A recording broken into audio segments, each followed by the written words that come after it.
Shalom, shalom, shalom. Bonjour, bonsoir de partout où vous nous suivez. Je suis votre bien-aimé frère Émile de l'Assemblée des élus de Morangis.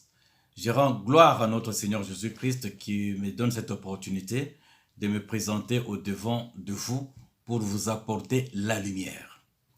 Sans plus tarder, bien-aimés, aujourd'hui nous allons parler d'un sujet qui est donc le sang de Jésus-Christ.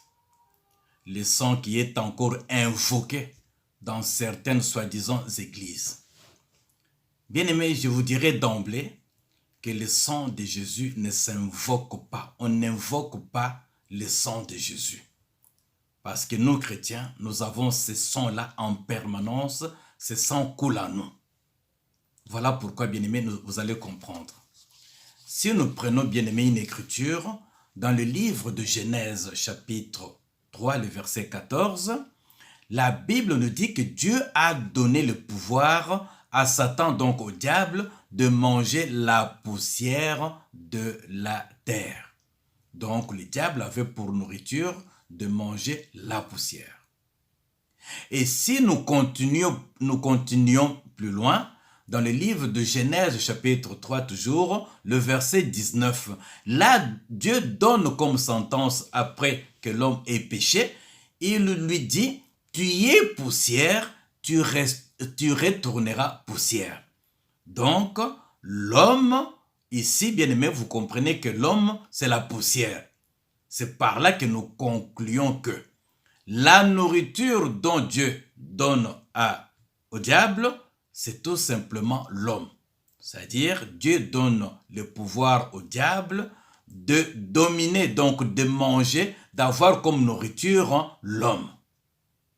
Et ce pouvoir, bien-aimé, si nous lisons, nous prenons le livre de Luc, chapitre 4, le verset 6, vous allez comprendre que ce pouvoir, pour mieux comprendre, ce pouvoir, Dieu lui-même lui a donné, ce pouvoir de régner sur la terre. Donc le diable avait le pouvoir lui étant donné par Dieu lui-même pour avoir l'ascendance sur l'homme.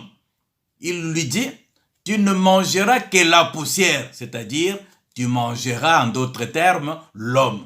C'est comme ça qu'il faut comprendre les Écritures. Mais gloire soit rendue à Dieu. Si nous lisons, bien-aimés, le livre de Lévitique, chapitre 17, le verset 13, vous allez comprendre qu'il s'agit de sacrifices autrefois. Les souverains sacrificateurs sacrifiaient, ils sacrifiaient les animaux. Ok? Il amenait un animal, après que le péché soit commis, on égorgeait l'animal, on prenait son sang, on aspergeait. Donc, le sang qui coulait ne suffisait pas à ôter le péché, ce sang couvrait seulement le péché. Et il le couvrait toute l'année, et l'année suivante, le péché ressortait. Donc, le péché demeurait toujours là, il était tout simplement recouvert. Et cette cérémonie s'est répétée plus loin. Mais quand vous lisez toujours dans le même verset Lévitique 17, chapitre 17, le verset 13, la Bible dit que quand ce sang-là coulait, le sang des animaux, il coulait, mais il ne restait pas à vue. Il était recouvert par la poussière. Donc, le sang, quand il coulait, la poussière de la terre recouvrait ce sang. Donc, le sang restait à l'intérieur de la poussière. C'est par là que nous comprenons que il fallait le véritable animal qui vienne pour que le péché nous soit ôté une fois pour toutes. C'est là, bien-aimé, que notre frère Jean-Baptiste nous a aidés, car quand il vit venir, notre Seigneur Jésus-Christ, Jean-Baptiste s'écria, « Ah, voici l'agneau de Dieu qui ôte les péchés du monde. » C'est là que nous comprenons que Jean-Baptiste ne voyait pas le Seigneur Jésus-Christ homme, il voyait un animal qui s'approchait.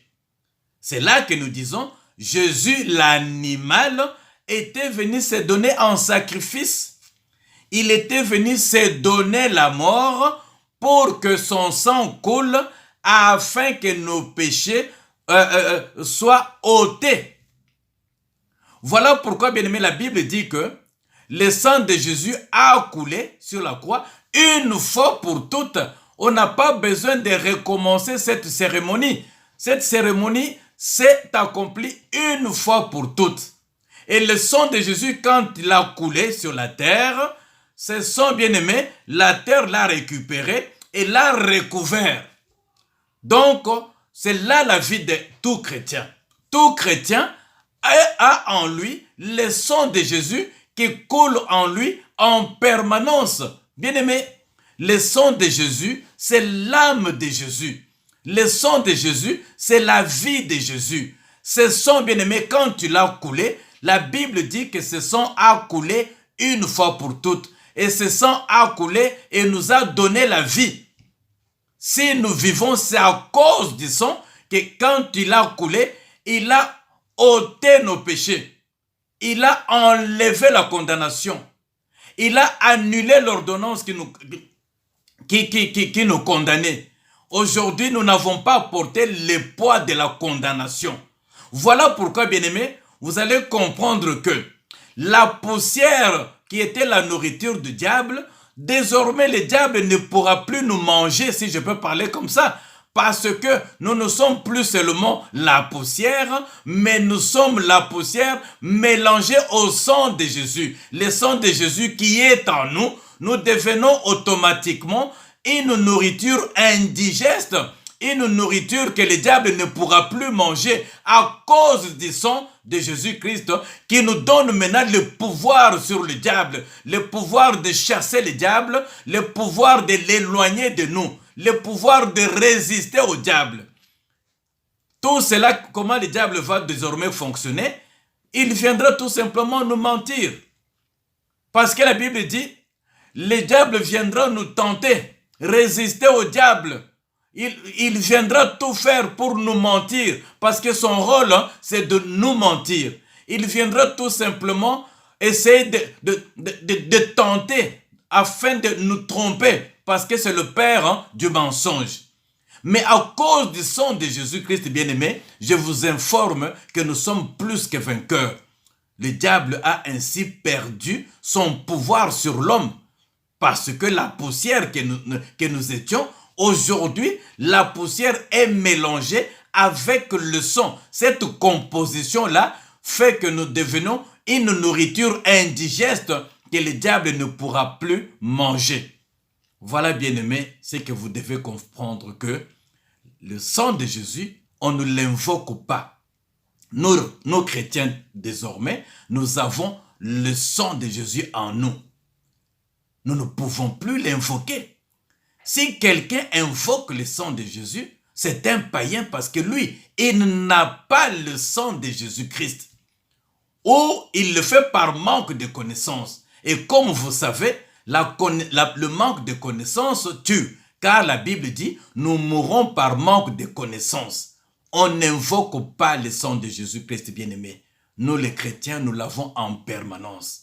Si quelqu'un invoque, c'est un païen tout simplement. Que Dieu vous bénisse.